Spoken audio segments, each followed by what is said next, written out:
Okay, well, we are cooking with gas now, ready to go. Welcome.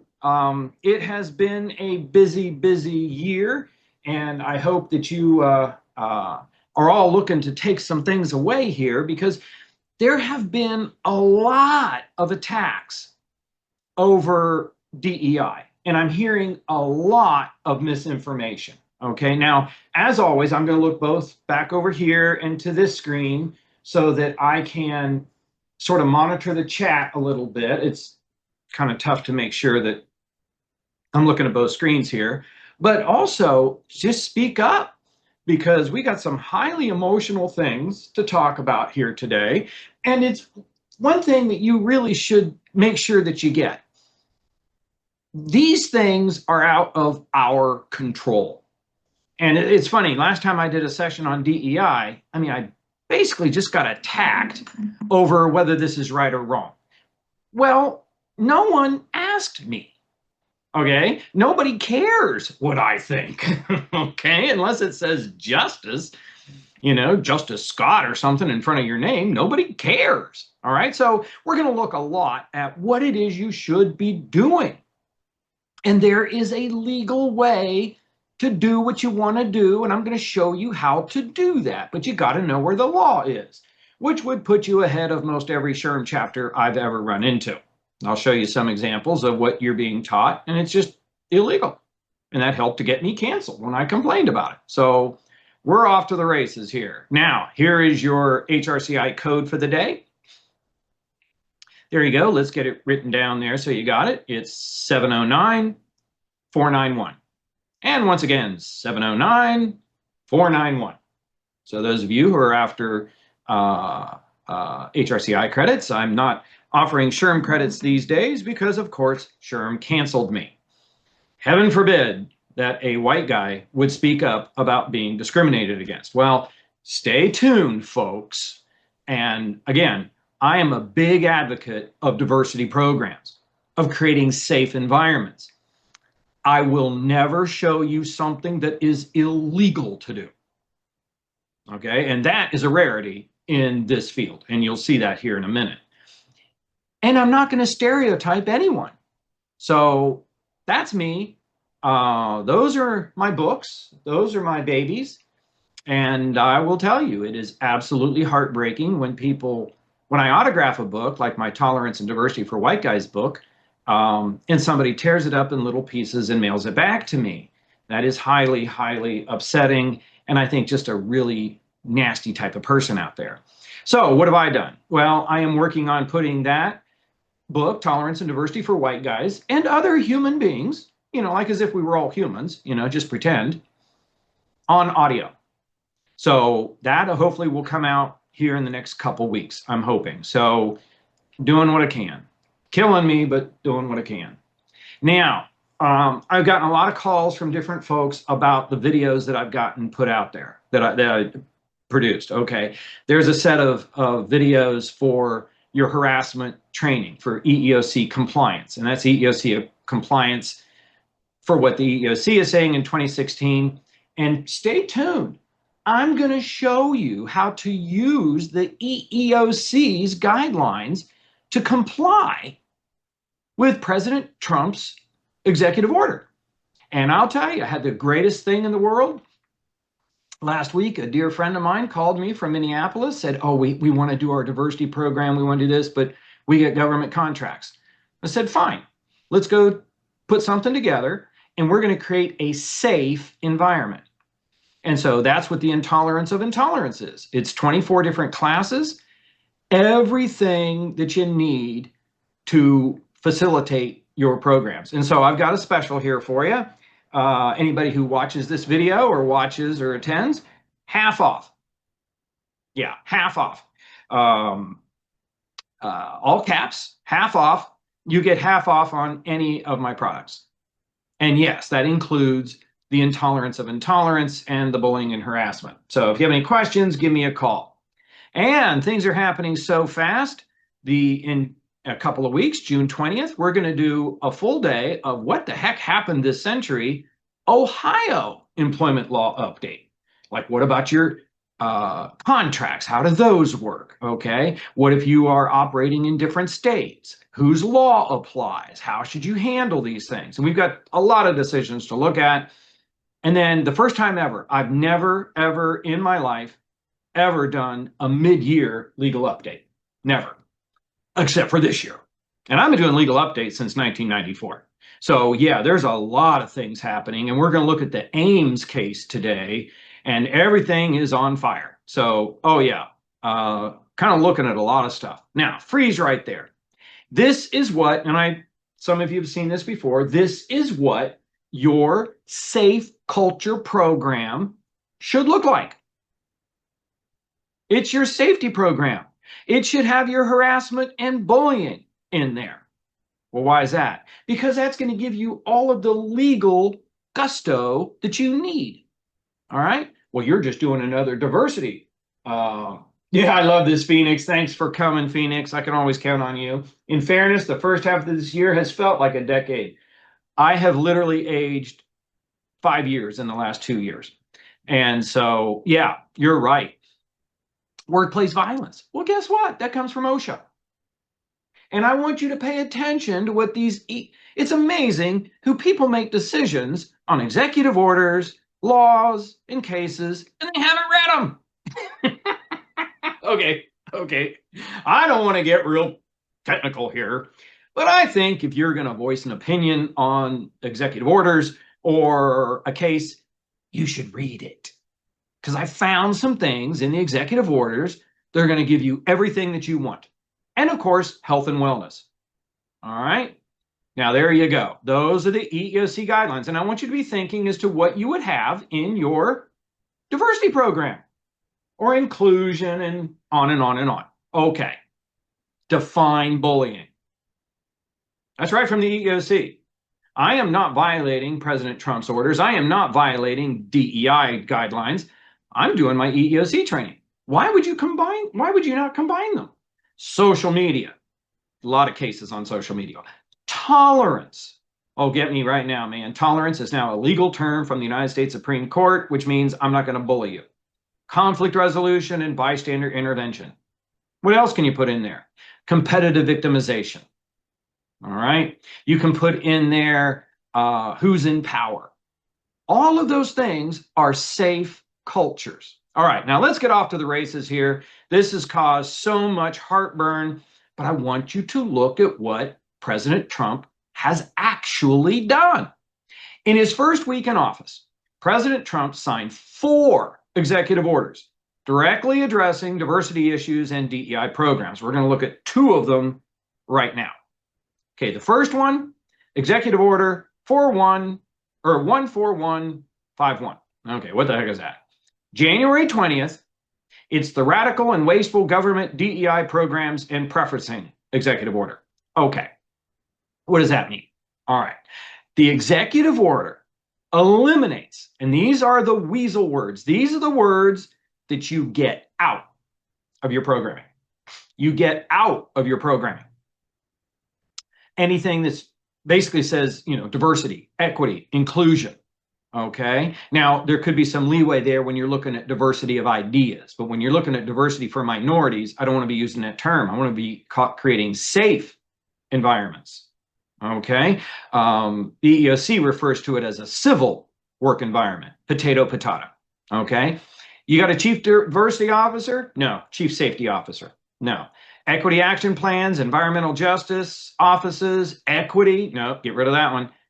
You will be meat on a stick. Now, picture this. My client, and we spent 3 hours. It was wonderful. It was wonderful. It's one of the best compliment I got afterwards is one of the people wrote to me and they said, this wasn't like training. It was like a religious experience. I said, yeah, because we don't hate anybody. All right. This executive order also directs the Director of Office Management and Budget, OMB, to terminate all mandates, policies, programs, preferences, and activities relating to diversity, equity, inclusion, and accessibility. Now, that accessibility, if you've got something like that for disabled people, let me know because, I've included in there How many people, now here's a good one. I can see some of you and you can raise your hand or chat me up. How many people have someone in your organization who is neurodiverse, which means someone who thinks different than you do? Anybody? Everybody. Everybody. Absolutely. Absolutely. Okay, see where we're going? That's diversity of ideas. And how is that important? Because NASA blew 2 space shuttles out of the air because they were run by emotional children who couldn't take it that these engineers were disagreeing with them. Well, I got news for you. If a NASA engineer comes up and tells me something, I'm going to listen. Okay, so, oh no, diversity of ideas. Absolutely. Okay, now, in the order, the head of each agency, okay, they've got to put in every contract. Now, I want you to look and see. This is the wording. I'm going to hang my hat on. And if you want to work together, I'm working with about 5 or 6 of you right now. I can see you on here. We're redoing your training. We're redoing your training so that you can present it. That's what we're doing. Now, here's where, like libraries, Ohio Department of Youth Services, which are looking for a new program these days, okay? There's got to be a clause in your contract with the government that says that you are in full compliance with all applicable federal anti-discrimination laws. I am not doing DEI training. What are you doing? I'm complying with the EEOC.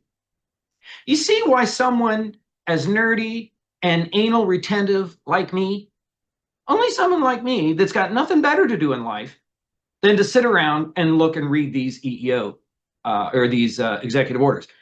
Yes, I am in full compliance with anti-federal discrimination laws. And what are they referring to? Title VII, plus some Supreme Court decisions as well. You're going to have a clause in there, a clause requiring the contractor or recipient, I'll tell you what that is here in a minute, to certify that it does not run any programs promoting DEI. Now, put your antennas up. I underlined it and put it in bold type for the seeing impaired. That conflict with any applicable federal anti-discrimination laws. My diversity, when I do use that term, first of all, do not use the term DEI, okay? That is like buying a Ferrari red and driving 100 miles an hour down the expressway. Believe me, they'll see you. Okay, no, it's my safe environment program, and it doesn't conflict with any federal anti-discrimination laws. This section right there is in the first executive order that we're going to look at, and it's in the second one too. You see right there. You got everything that you need if you are a government contractor. Now, let's freeze right here because I want to explain the sweeping nature of this. Okay, first of all, if you get government money, federal money, you fall under this. You fall under this, and we'll look at the penalties and some other things here in just a minute. You fall under this. So right away, you're going to apply. But the rest of you, if you have a contract with a government contractor, sometimes that government contractor has to put into their contracts this type of language for you. Okay, and I got a real taste of this years ago. I worked for a company called CombiBlock. We made little kids, or made juice boxes and milk boxes that doesn't need refrigerated. All right, so they're aseptic, means they're lined with foil, stuff like this. We did not have government contracts. We did not fall under affirmative action or any of this type of stuff. However, one of our biggest clients was Smucker's Jelly. So what did Smucker's Jelly do? Smucker's Jelly was, and probably still is, a huge government contractor. And in Smucker's contracts, it said that we had to have an affirmative action plan. Now understand, we don't have government contracts, but we're doing business with a government contractor. Guess what? You're in. You get to play. So just to reinforce here, my safe culture meets both of those standards. They're legal. And I'm hanging my hat on the EEOC, OSHA, and just good old-fashioned health and wellness. Oh, and by the way, if you want buy-in, one of the best sections that I had in my program yesterday for Minneapolis was, or Minnesota, was what happens to you when you work with bullies. All right, what's going to happen to you? You're going to die. Okay, you're going to flood your body with massive amounts of adrenaline and cortisol. That's going to damage your brain. It's going to give you Alzheimer's. And it's also going to throw your hormones off balance. Okay, what's that mean? It means your thyroid could be damaged. It means your pituitary gland, which secretes your thyroid stimulating hormone, can be damaged. It can really exacerbate your diabetes, can give you diabetes. Okay, it makes your whole body inflamed. That's why you look puffy when you're under stress. Okay, freeze right here. Has anybody ever seen somebody under so much stress that they lose their hair? You ever see that? Hair starts falling out? Oh, yes, yes. We're getting lots of yeses here. Myself. Oh, my God. I'm so sorry to hear that. Yeah, been there, Patty? Yep, yep, yep. Okay, very good. You know why? Because that is your immune system. If you twist your ankle's going to swell. Well, guess what's happening? You're flooding your body with massive amounts of adrenaline and cortisol. Your entire body is going to swell. Your body is swollen so much that it's cutting off the blood flow to your hair follicles, and your hair falls out. It's also why you get rashes. Your skin is expanding. Don't do that. Man, you want how many people want buy-in for your programs, for your safety program, which means it's your health and wellness, it's your workplace violence, your harassment, bullying? Who wants buy-in? Oh, yeah. And it's just, I always love this. Well, we'll make them do it. You're not going to make anybody do anything. Okay. What are you going to do? I want buy-in. I want people to want to do this. Yeah. You show them their health and wellness, what's happening to their body, you're going to get buy-in. Okay. Make sense? Okay. And those are our factors that give us the ticket. Questions so far? Everybody got her? So you understand how if you're a government contractor, if you work for a public entity, pretty much that's going to apply to you. If you do business with a government supplier or a government agency, they will probably have that in your contracts as well. And oftentimes that's with the state and local governments too, just depending on how they are configured. All right, everybody with me? All right, so now let's move on to the next one. Executive Order 14173, reforming the federal hiring process and restoring merit to government service. Okay, that was signed the next day. All right, does this look familiar to you? It's the same clause the previous one had. So guess what? Both of these major DEI orders give me permission to do everything that I'm doing. And I'll tell you, I've gotten several calls from across the country. It's like, I heard you've got a program that complies with the executive orders. And I say, yes, I do. Well, how'd you do that? Because I read it. You know, because I read them. Boy, boring as hell, too, I'll tell you. But boy, when you get to these little gems, man, that's great. Okay. What else does it do? It kills affirmative action. Affirmative action, and I'll tell you right now, affirmative action took a bullet in the head with the Harvard case a couple of years ago, right? That you can no longer have race being any factor at all in the admissions of kids into universities. And that was a violation of the Constitution. Well, now you've got an executive order. Now understand where affirmative action comes from. It comes from executive orders. Back in the 1960s, we had an executive order that said that you need to give preferential treatment to minorities in government contracts. Again, affirmative action only applies to government contracts. But what happened? It started getting into the private sector where we're going to set quotas and we're going to set goals and we're going to deny people opportunities. That is all gone. Is everybody hearing me? And the chances that you're going to get caught, well, let me ask you, how many people here have employees that would turn you in for 30% of whatever the government recovers from your hide? What do you think? How many people, you got employees that would take a few hundred grand? Or 30, 40, 50, $60,000. Oh my God. Oh man, my kids would sell me out for 100. You kidding me? Oh my God. So, they're loaded for bear. And so I hear people say, well, we've got an affirmative action program. Well, what do you mean? Do you mean that you are going to go out and scour the countryside and you're going to make sure that you are looking for qualified candidates? That's legal. And I've always professed that. Build up that applicant pool. Get that applicant pool the way it needs to be. But if it comes down to hiring somebody and I want to give it to the gay guy, I want to give it to the Latino guy, that's illegal. And one of my clients was telling me, he goes, well, we don't really know if we should tell you this, but this is what we do. We give preference to these. And I said, well, first of all, that's illegal.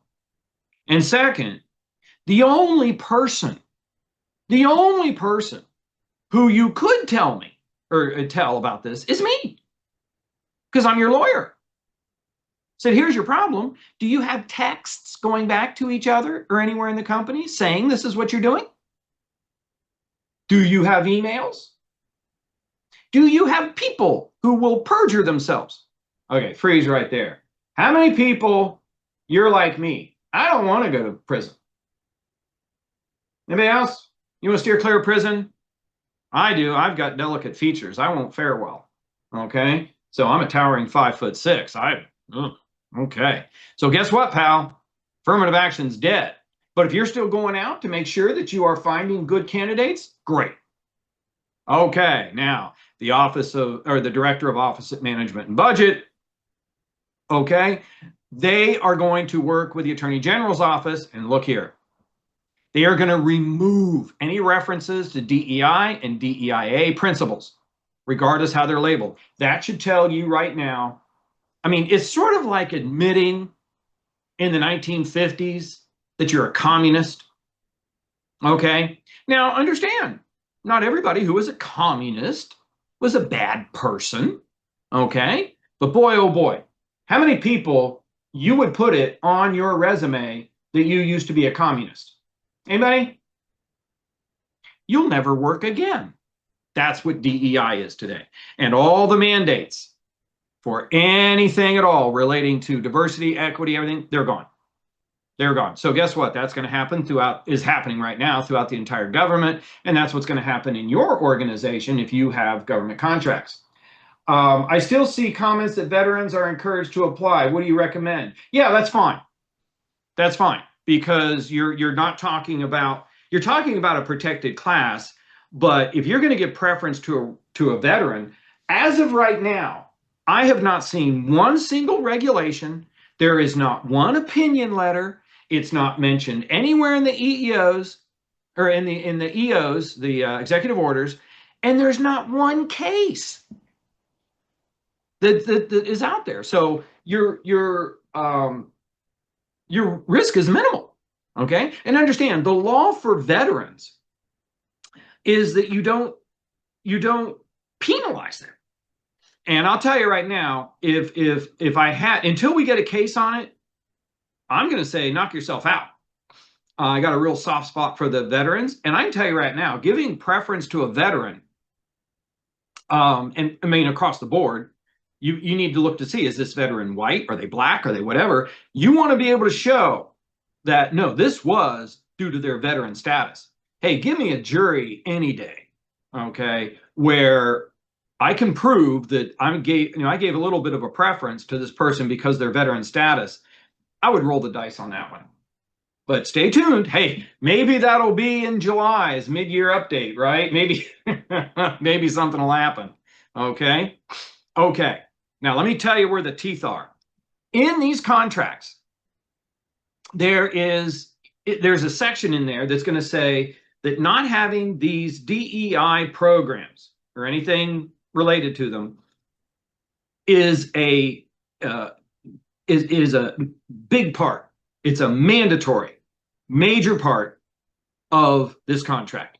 Okay, it isn't inconsequential.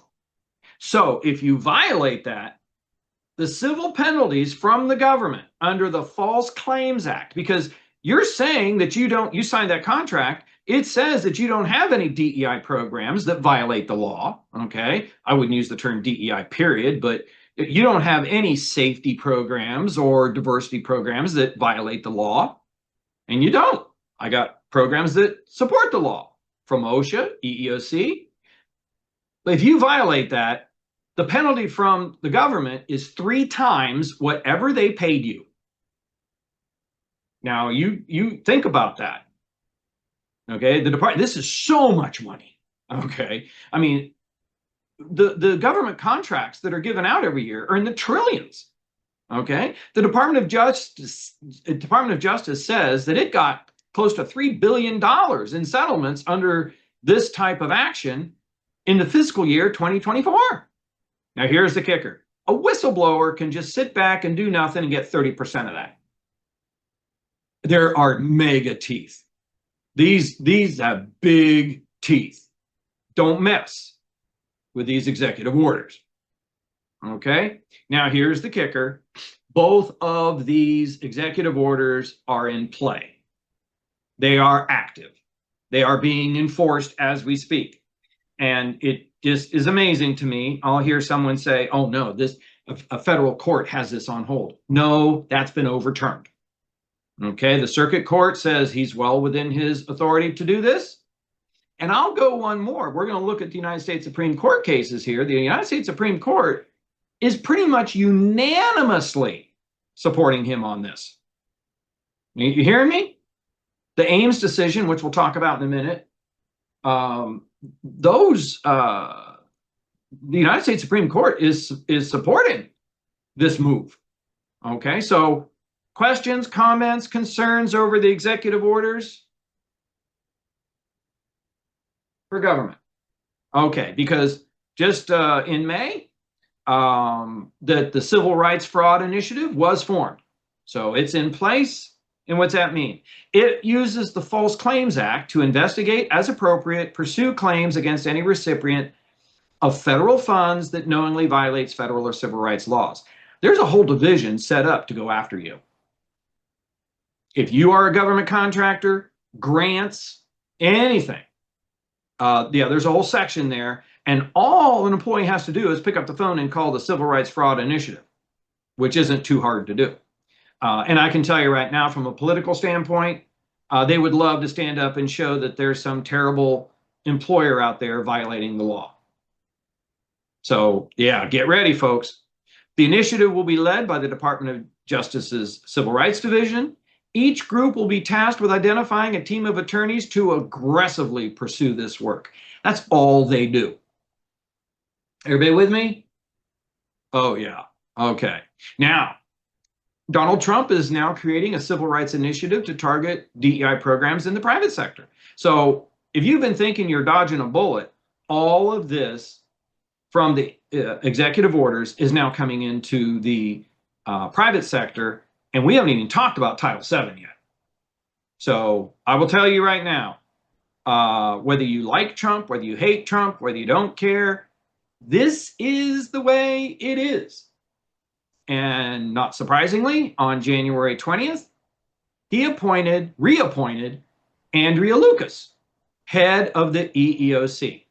Now, she is carrying this torch big time. Now, this is a famous quote here. Here we've got Mark Cuban, and he's testifying to Congress.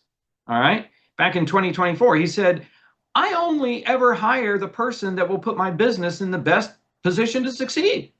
And yes, race and gender can be part of that equation. I view diversity as a competitive advantage. Okay, so what he's saying is, yeah, I'm going to give preference to someone's minority status. Yeah, thanks. Yeah. Everybody look in the chat there. I like this dumbass. Okay. Well, yeah. And the senators stopped him and said, you need a lawyer. You need to stop talking. And here comes the lawyer. All right, so guess what? Here's Andrea Lucas. All right, and this is way before Trump did his executive orders. All right, unfortunately, you're dead wrong on the black letter of Title VII. And pay attention to what the head of the EEOC is telling you here. And if he, Cuban, is using it, like race or gender, as a factor, even though it's not the only factor or the dispositive factor, which would be the main factor, if it's any part of the decision, then it's a motivating factor, and that's illegal. That is not a high standard. So how would I prove? Let me tell you right now, people, has anybody here ever been deposed? You ever been to a deposition? Anybody ever been deposed? And one of my clients, yeah, I got some hands up here. Oh, yeah. It is designed to get to the truth, to make your life miserable. Well, they spend the first 2 or 3 hours being nice to you to butter you up pretty good. And then they come after you with the teeth. Oh, my God. Now, this is the type of training you get. This is what I've heard from the SHRM chapters firsthand. And when I complained about this, I actually had the director of the state of Ohio for SHRM, state council, look at the lawyer and say, is he right? Is that illegal? They don't even know. The director of diversity didn't even know. And they look over at the attorney, and the attorney goes, oh, yeah, he's right. Of course I'm right. What else do you think I do? Companies need to establish mentoring program for Black employees.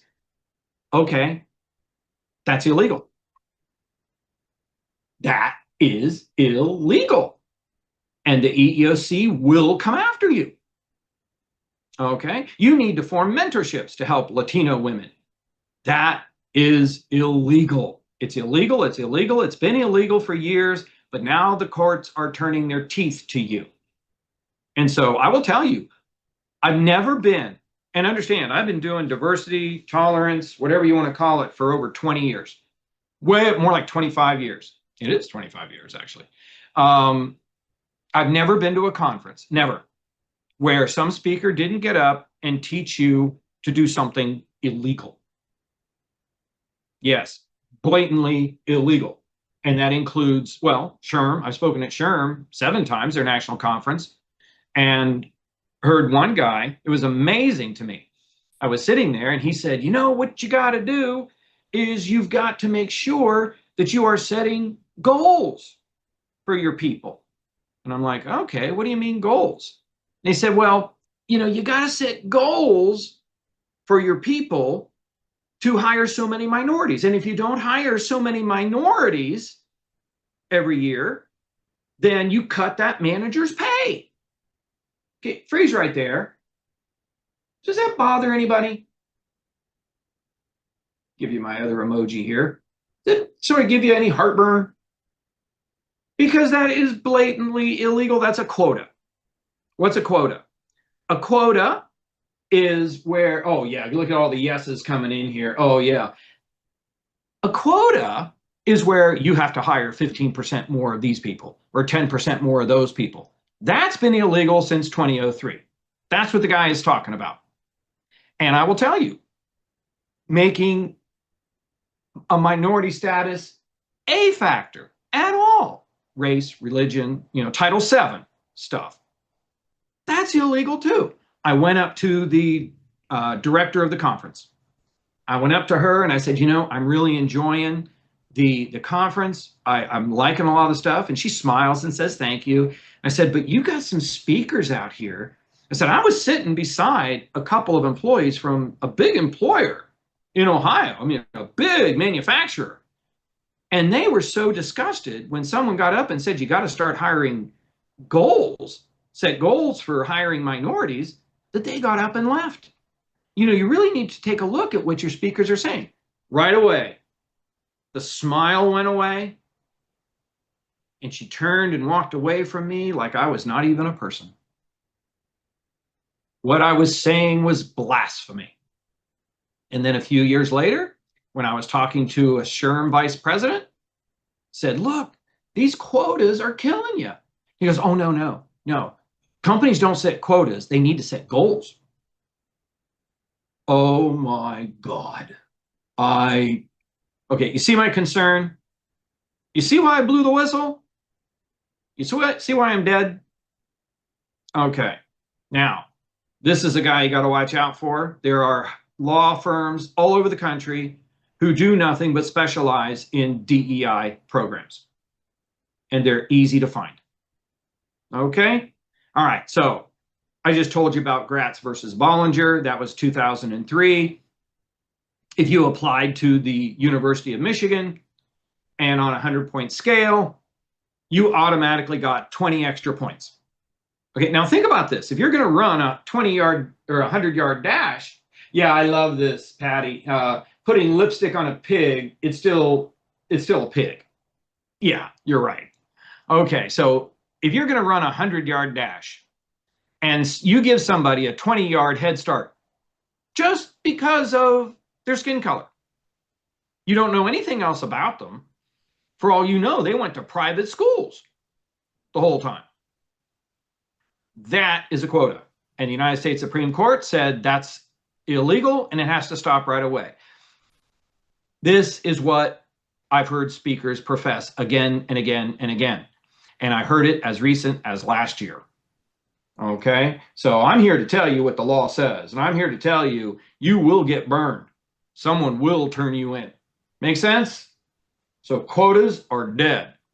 Now, let's look at Miss Ames, shall we? This just came out this month. United States Supreme Court. Ames versus Ohio Department of Youth Services. This will change your world. Okay, now this is Marlene Ames. Okay, she was a heterosexual woman, and she said that the Ohio Department of Youth Services denied her a promotion because of her sexual orientation, and they gave it to a gay candidate instead. All right, now what was an issue here, and this was a split across the different circuits, a lot of circuits would say, oh, if you are in the majority, if you're part of the majority, you also have to prove that there were background circumstances, all right, for this so-called reverse discrimination that required a majority group plaintiff to show that the employer was the unusual employer who discriminates against the majority. Okay, what is this in English? The presumption in the law is that no one is going to discriminate against someone who's a member of the majority. Okay, freeze right there. I got a bunch of HR people and business people. How many people have ever at all in your lifetime ever seen preference given to a minority candidate over a white candidate? Oh yeah, look at the hands going. Look, it's raining people. Yeah, okay. Now you can argue all you want as to whether that's the right thing to do or not right thing to do. That's more power to you. It's illegal, okay? The United States Supreme Court came back and they said, no, we don't treat majority group people different than minority group people, saying that, hey, if you happen to be of the majority group, if you happen to be straight, why do you have to prove heightened background circumstances to overcome the presumption that employers don't discriminate against the majority? That's an extra burden. And this was a unanimous decision, folks. Okay, this was a unanimous decision. This was not something where it's the liberals versus the conservatives. This is Justice Ketanji Brown Jackson and Justice Sotomayor joined her in this decision. American employers have long been obsessed with diversity, equity, and inclusion initiatives and affirmative action plans. Initiatives of this kind have often led to overt discrimination against those perceived to be in the majority. Wow. And in this case, it happened to be sexual orientation. Okay, is everybody with me? I'll tell you. So you've got pressure coming from the executive orders. You've got pressure coming from the EEOC, big time. You've got special task forces being set up in Washington to police all of this. And now the United States Supreme Court has ruled it's an even playing field. It's an even playing field. Everybody with me? Okay. Yeah, that decision shows it happens. Absolutely. The proof is in the pudding. Now, here's another case that was decided last year. I had it in last year's legal update, but it'll be in this year's mid-year update to show you how this is working. Okay, now here's what happened in Muldrow. And you got to understand Muldrow, okay? Now, Miss Muldrow was a black female police officer. I believe she was black, but she was a female police officer. And she was in plain clothes, got to drive an unmarked car, and she got to work with the FBI. That's pretty nice, right? It's really great for your resume that you can work with the FBI. That's great. You get to drive an unmarked car, and you don't have to wear a uniform. Pretty cool, okay? And she also got an extra $17,000 a year for that. All right, so what's the problem?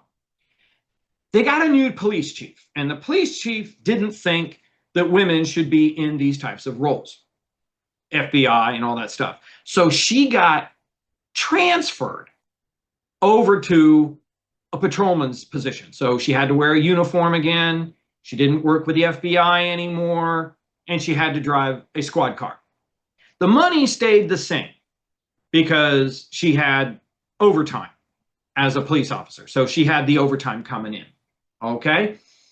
But think about this. She sues because, yeah, you really shouldn't segregate people based on their gender, okay, for something like this. So about 6 to 8 months later, Miss Muldrow got her position working with the FBI back.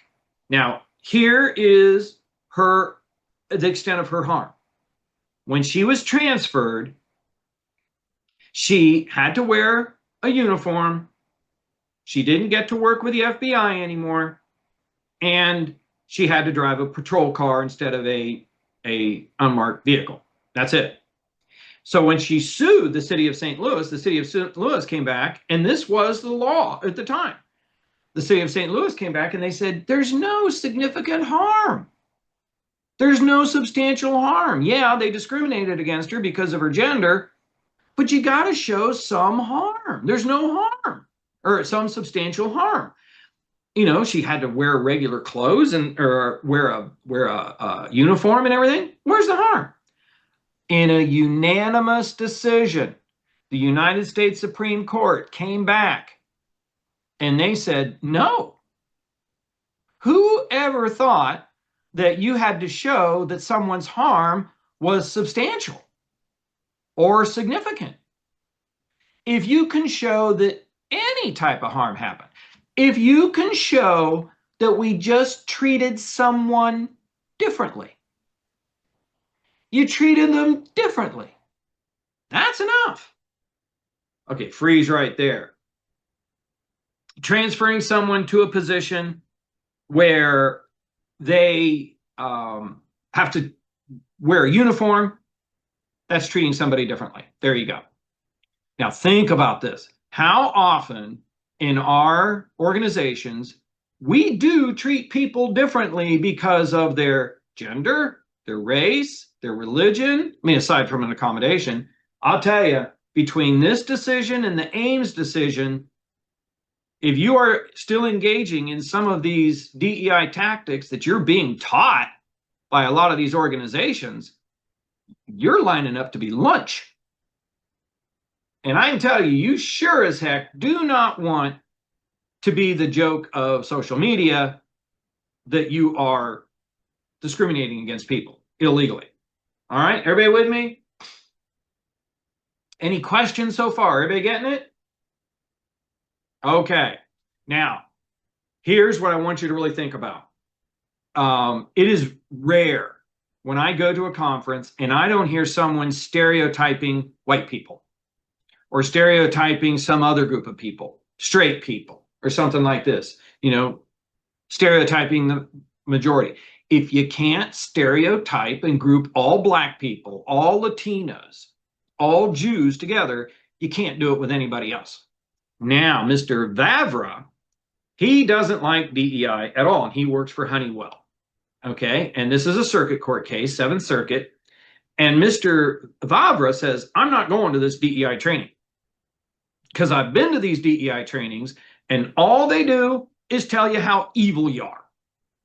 That's all they do. They make fun of white people. They just tell me I'm a racist. Well, that does happen. That does happen. Not in every program, but it does happen. So he refuses to go. Honeywell starts coaching him and saying, look, you got to go to this. You're going to get fired if you don't go. You got to go. He won't go. Eventually, they give him a written warning, and then they fire him. He sues Honeywell, and it goes all the way up to the circuit court. Now, this is really interesting. So, boy, put your antennas up here. Okay, you see why I put together the video series? Because if Mr. Vavra had gone to watch the training video, and if it did profess any type of hate or stereotype against white people, the court was saying he'd have a case. He could have won. But because he didn't go watch it, you don't really know if anything was racist in there at all. And what would he sue under? Title VII. Now, and think about this. Let's say that I got up and I used a stereotype and I said that, okay, the reason so many black people are in prison is because they're all guilty. That's why they're black, they're guilty. Okay, freeze right there.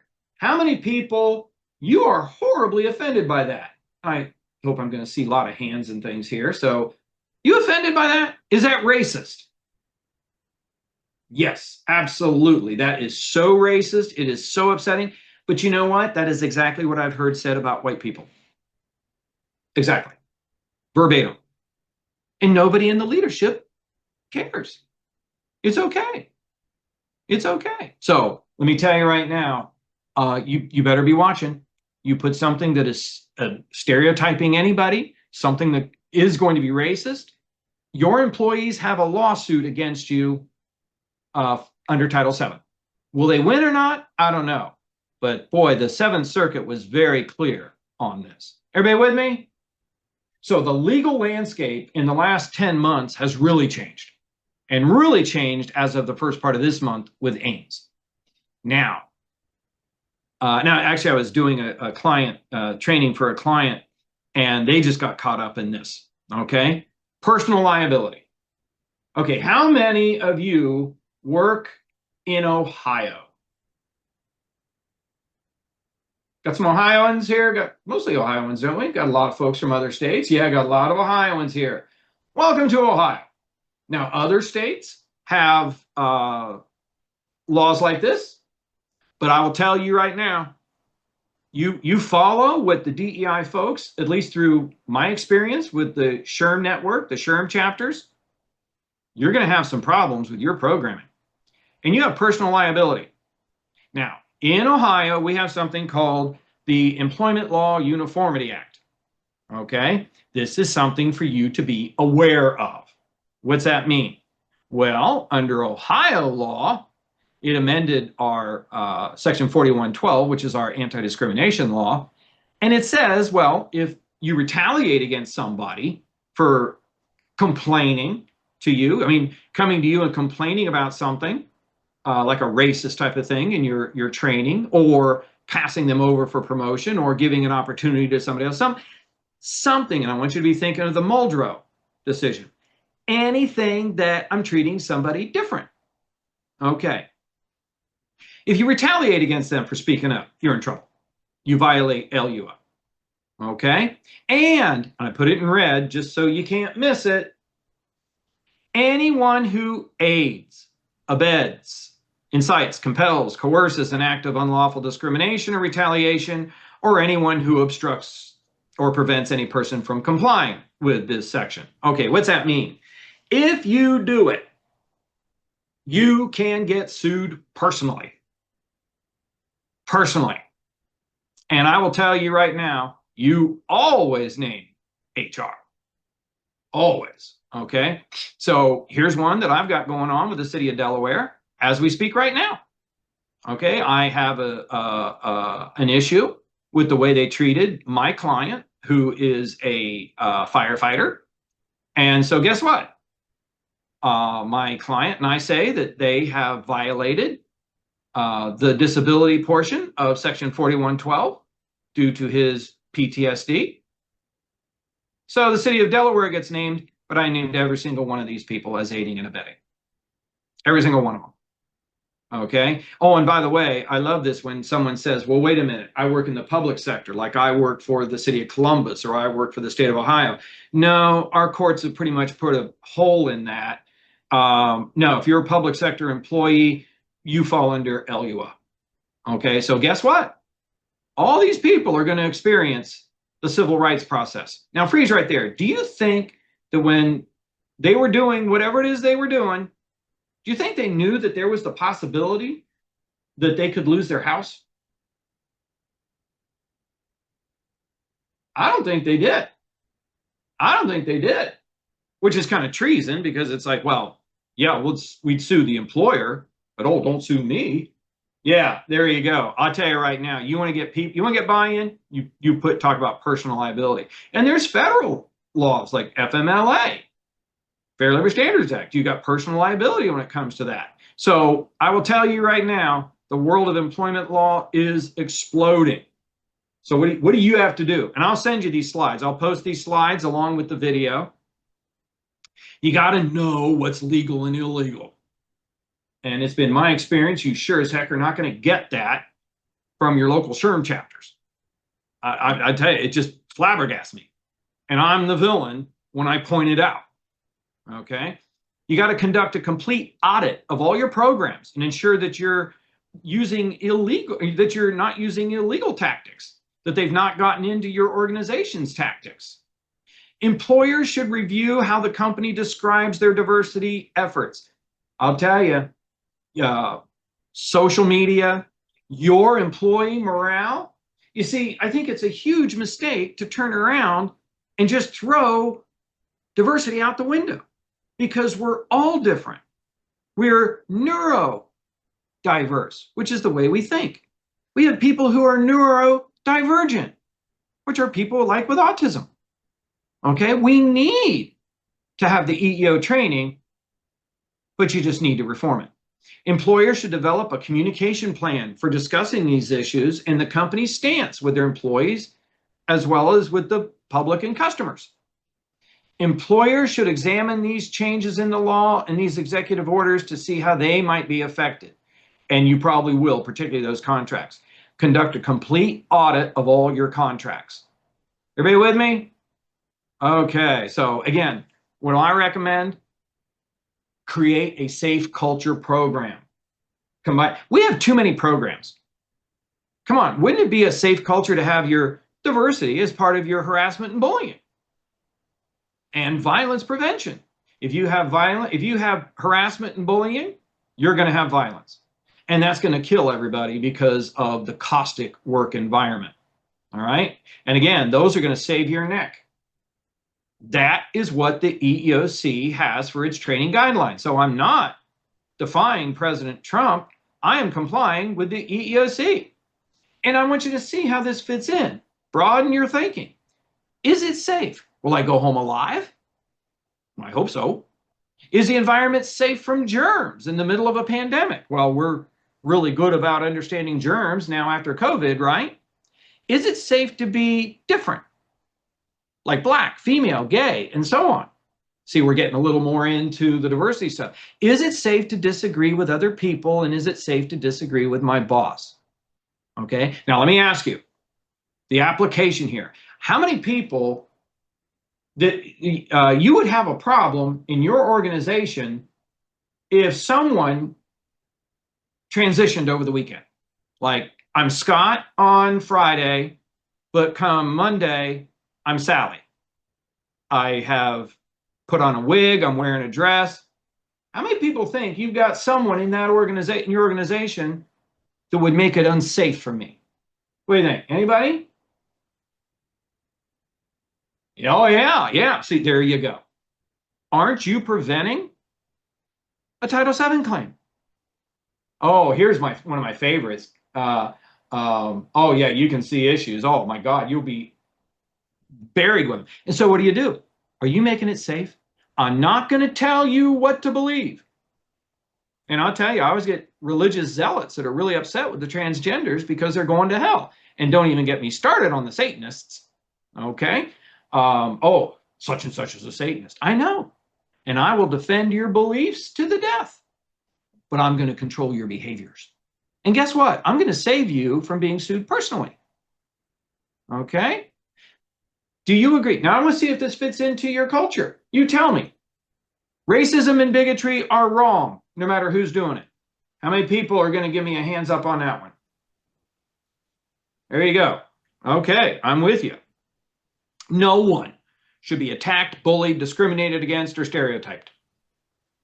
We on a good page there? Okay. Everyone should be able to go to work every day in an environment that is safe. You see how I want to get that into your culture? Are you making it safe for this person? Now, here's a big one, and I've been shot down for this. We are all human beings. Now, really, I want a real vote on this one. How many think that we are all human beings and should be treated as such? Okay. The head of diversity for Ohio SHRM told me, no, we should not treat each other like human beings because that takes away from the disproportionate impact against minorities. Well, let me tell you, I get this right from Frederick Douglass and Martin Luther King, and I want you to think about this. Now, I can tie in civil rights to keep your people happy that you've got a good program. There's one race, the human race. And Frederick Douglass, I tell you, Frederick Douglass, I would unite with anybody to do right and with nobody to do wrong. There is no division of races. God Almighty made but one race. You may say that Frederick Douglass considers him to be a member of the one race. I'll tell you, I base my programs and my beliefs on Frederick Douglass and Martin Luther King, and I get butchered for it. Okay? Martin Luther King never saw the civil rights movement as a black and white against white. He said racism is a sickness. You don't get mad with sick people. They just don't know any better. However, when the black community began to reject his message of nonviolence and using legal means for change, he was crushed. His friends said that the last 18 months of his life were the worst. He'd been rejected or canceled by many in the black community. Man, buddy, I know how you feel. His close friends say he first died of a broken heart long before he was assassinated. Let me ask you, have we gotten away from his teachings? Have we started to fight for our own tribe rather than looking out for all people? And that's coming into our workplaces. And I love this because Martin Luther King included everyone in his Poor People's Campaign. And he was sitting there with Jesse Jackson and Andrew Young, and they were saying, well, should we include the Chicanos? And he said, yeah, absolutely. What about the Mexicans? He said, yeah. Okay, what about the Native Americans and Puerto Ricans? And he said, yes. And then they paused and said, and what about white people? And he stopped and he looked and he said, are they poor? And they said, yeah, then they're in. That's what we got to get back to. This is civil rights. Tie it to the EEOC and build a safe environment. Very simple. Make sense? Okay, so let's stop share. Questions, comments, deep religious concerns. Anybody got anything? We just established employee resource groups. They should be retitled as various safe culture. I'd tie everything to my safe culture.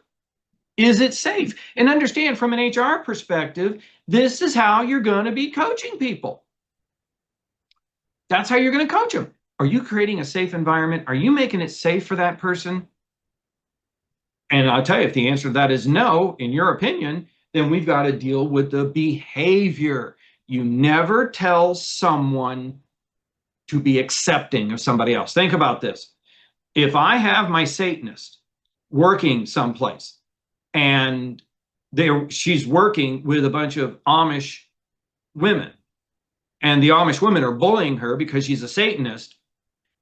Should I tell the Amish ladies that they have to be accepting of the Satanist? What do you think? Anybody? Let me find, I'll give you my best shocked look. Okay. No. Do you see a legal problem there? Oh, yeah. Oh, yeah. Absolutely. So, we want to have a good work environment. And that means that we're going to have to make sure that we've got this program in place. And hey, if you got questions about it, if you want some help putting your program in place, give me a call. That's what I'm doing these days. And if you have some questions about the videos, give me a call.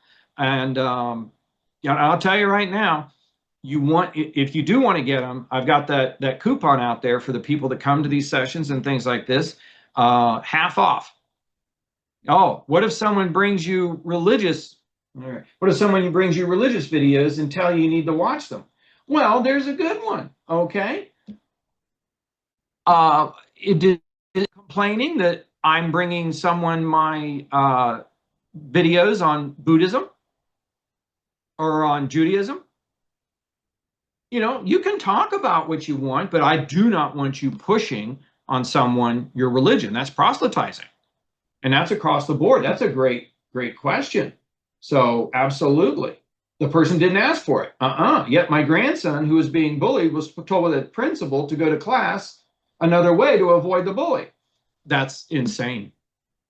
That is absolutely insane. No, that really ticks me off when I hear things like this. Yeah.